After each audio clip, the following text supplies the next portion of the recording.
जय श्री कृष्ण मित्रांनो, तुम्ही कधी विचार केलात का की काही घरांमध्ये अशी संतान का जन्म घेते जी आईवडिलांना खूप दुःख देते?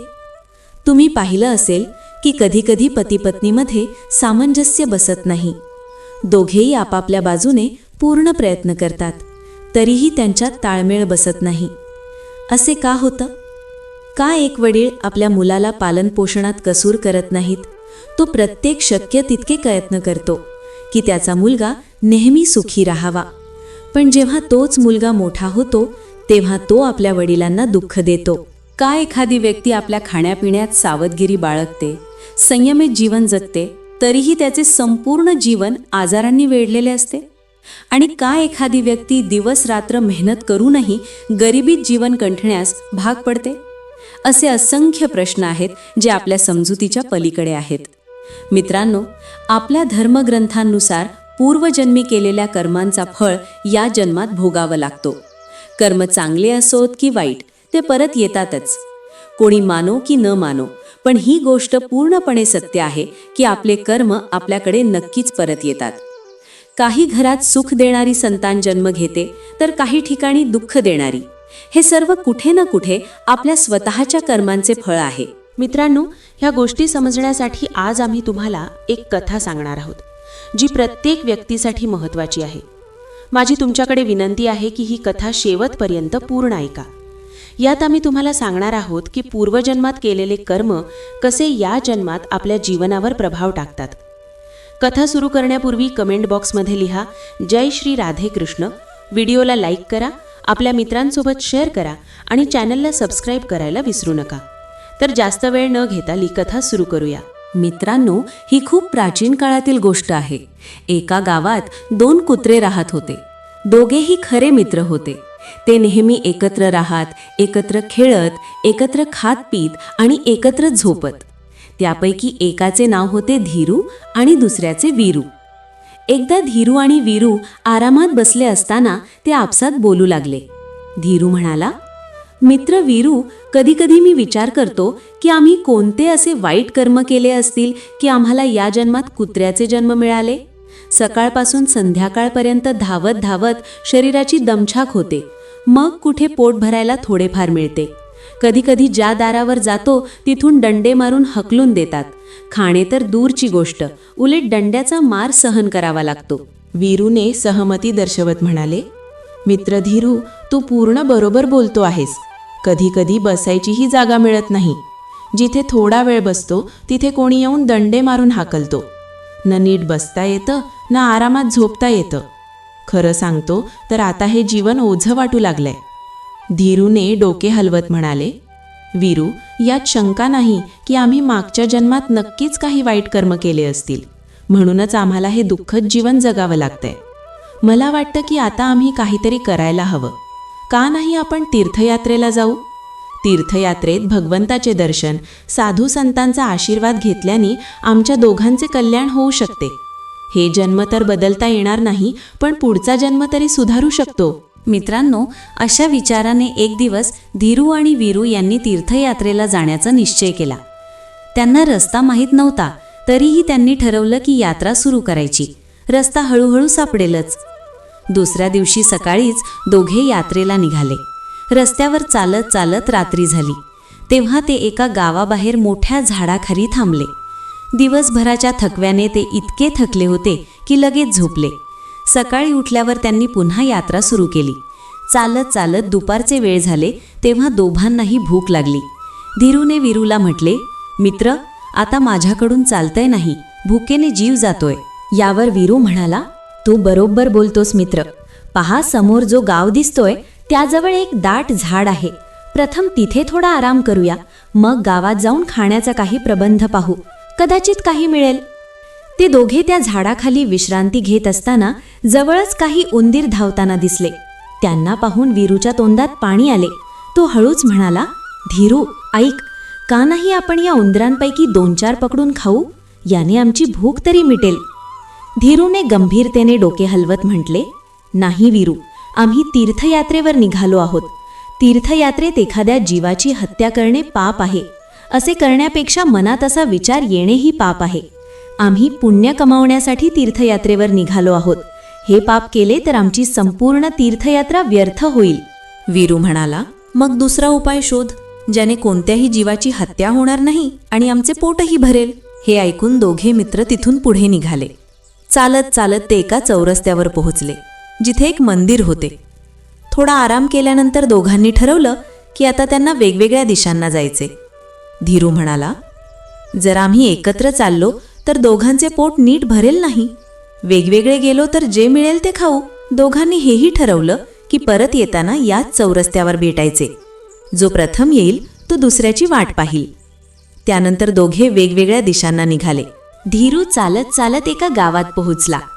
त्या गावात एक सोनार राहत होता.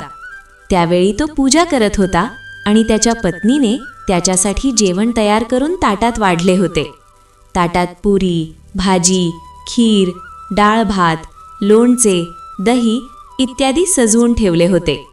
सोनार पूजा संपवून जेवायला बसला तेव्हाच धीरू झटक्यात ताटात मूग घालून 2-3 पुऱ्या उचलून तिथून पळाला. सोनार हे पाहून हसत म्हणाला, राधे कृष्ण राधे कृष्ण.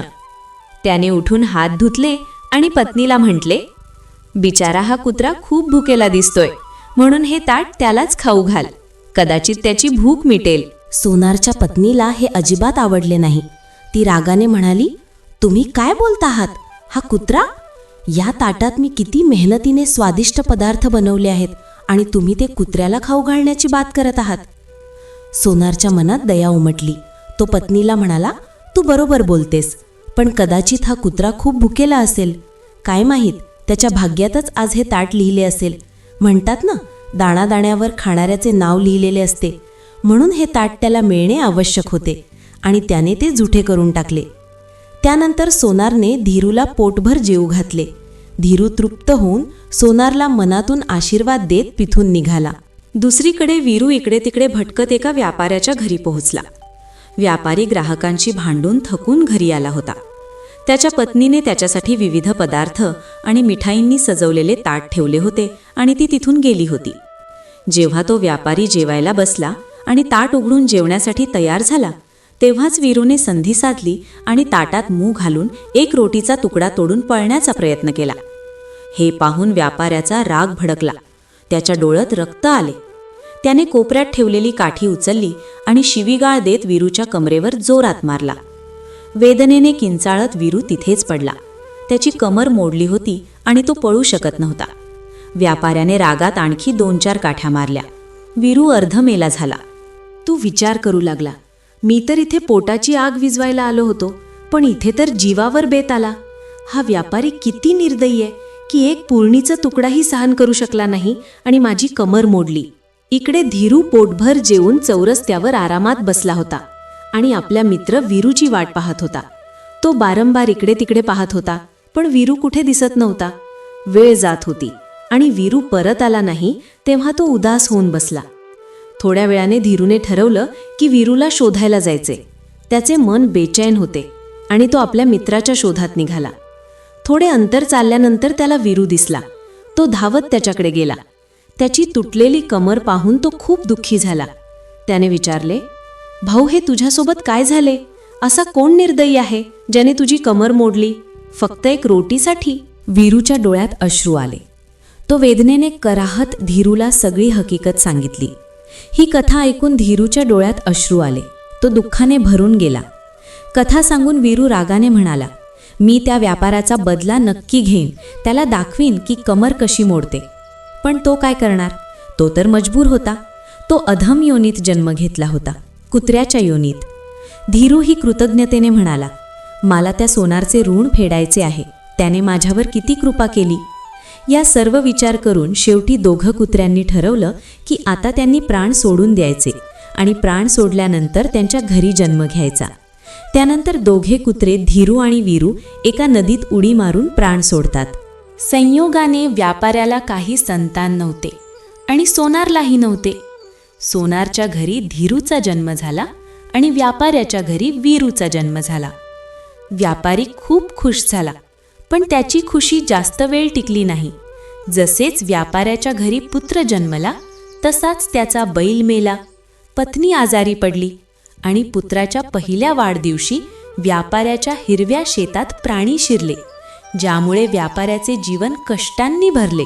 दुसरीकडे सोनारच्या घरी जेव्हा पुत्र जन्मला तेव्हा पुत्राच्या जन्मासोबत सोनारची पगडी राजदरबारात उंच झाली. सोनारने राजाला एका युद्धात विजयाची बातमी दिली, ज्यामुळे प्रसन्न होऊन राजाने त्याला राजमंत्री नियुक्त केले आणि महाल व अपार धन भेट दिले. जसजसा सोनारचा मुलगा मोठा होत गेला तसतसा तो आपल्या वडिलांसारखा तेजस्वी आणि गुणी ठरला. त्याने लहान वयातच शास्त्रांचा गहन अभ्यास केला. त्याच्या विद्वत्तेचा इतका प्रभाव होता की मोठे मोठे विद्वानही त्याच्याशी शास्त्रार्थात पराभूत होत. हे पाहून सोनारचे हृदय अभिमान आणि आनंदाने भरून जायचे, कारण त्याचा पुत्र त्याला प्रत्येक पायरीवर सुख देत होता. दुसरीकडे व्यापाऱ्याचा मुलगा पूर्णपणे वेगळ्या स्वभावाचा निघाला. तो आळशी आणि दुष्ट प्रवृत्तीचा होता.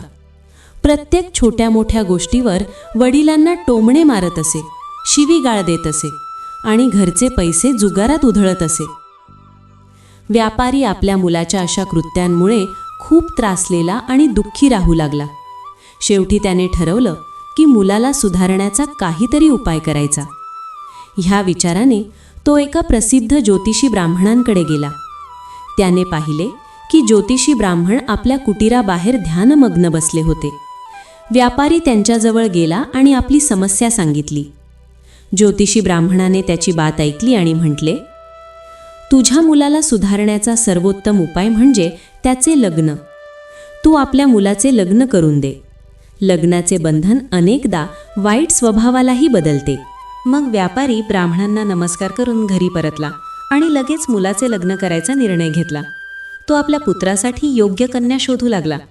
दुसरीकडे सोनारनेही आपल्या पुत्राचे लग्न ठरवले आणि लवकरच त्याचे एका सुशिक्षित आणि गुणी मुलीशी लग्न लावले.